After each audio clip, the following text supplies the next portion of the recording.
नमस्कार, स्वागत है आपका संभाग पोस्ट न्यूज में। आइए करते हैं खबरों की शुरुआत।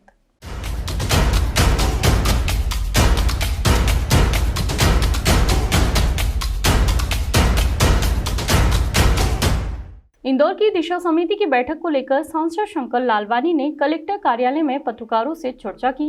इस दौरान उन्होंने कई मुद्दों पर पत्रकारों के सवालों के जवाब दिए। उन्होंने कहा कि पिछले कुछ महीनों से ग्रामीण क्षेत्रों के दौरे के दौरान किसानों की यह मांग है कि खासकर हमारे मालवा क्षेत्र में आलू, प्याज, लहसुन बड़ी मात्रा में उत्पादन हुआ है, लेकिन पिछले काफी समय से इसकी निर्यात बंद है।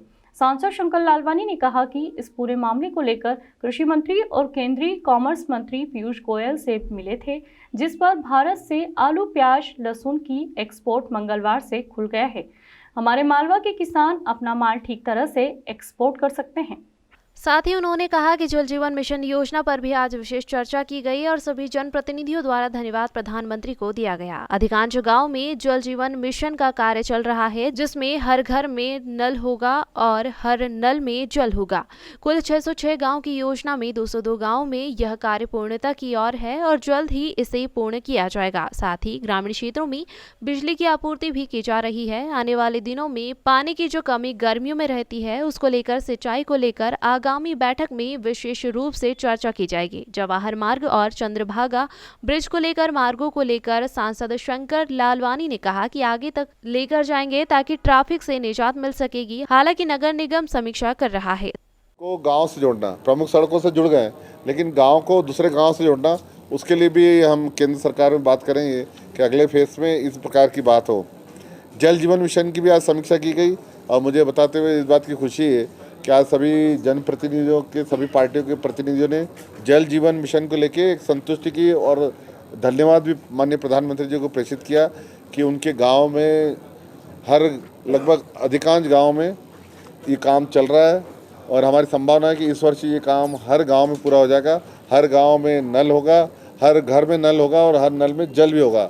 लगभग 200 योजना जो है, कुल जो योजना है 606 गाँव की, उसमें 202 गांव में ये काम लगभग पूर्णता की ओर है और हम प्रयास करेंगे इस वर्ष ये काम पूरा हो जाए।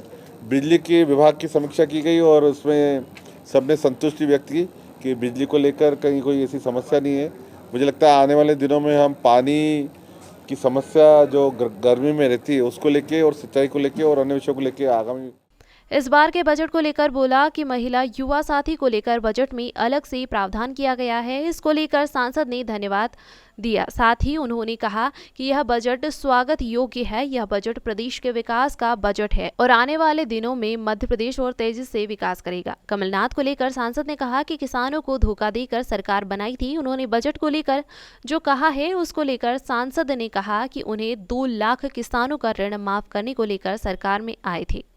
और दिशा समिति में जो केंद्र सरकार से योजनाएं चलती हैं या केंद्र सरकार का जिसमें अनुदान रहता है, उन सब विभागों की समय समय पर समीक्षा होती है। और इस समीक्षा में आज जो मुख्य विभाग थे उसमें एक तो स्मार्ट सिटी की समीक्षा और उसके साथ साथ प्रधानमंत्री कृषि सिंचाई योजना की समीक्षा, प्रधानमंत्री ग्रामीण सड़क योजना की समीक्षा और बिजली विभाग की समीक्षा के साथ साथ सांसद आदर्श ग्राम को लेकर भी समीक्षा की गई। स्मार्ट सिटी को लेकर जो समीक्षा की गई है, मुझे लगता है स्मार्ट सिटी के जो प्रमुख काम है वो लगभग इस आने वाले 3-4 माह में पूरे हो जाएंगे। चाहे गोपाल मंदिर का हो, गोपाल मंदिर से जो हमारे दुकानें हटाई थी आसपास की, हमने कहा है कि उन दुकानदारों को पीछे जो मार्केट बन गया है उनको तुरंत दुकानें आवंटित की जाए, ताकि अलॉटमेंट की जाए, ताकि वो अपना व्यापार व्यवसाय शुरू कर सकें। राजवाड़े को लेकर सांसद ने नाराजगी व्यक्त करते हुए कहा कि इस कार्य को जुलाई माह में पूरा कंप्लीट किया जाएगा। सांसद ने कहा कि जिन कारणों से राजवाड़े का कार्य प्रभावित हुआ है, इन सभी कारणों की समीक्षा की जाएगी। साथ ही जिम्मेदार व्यक्तियों के रिपोर्ट कार्ड भी देखे जाएंगे।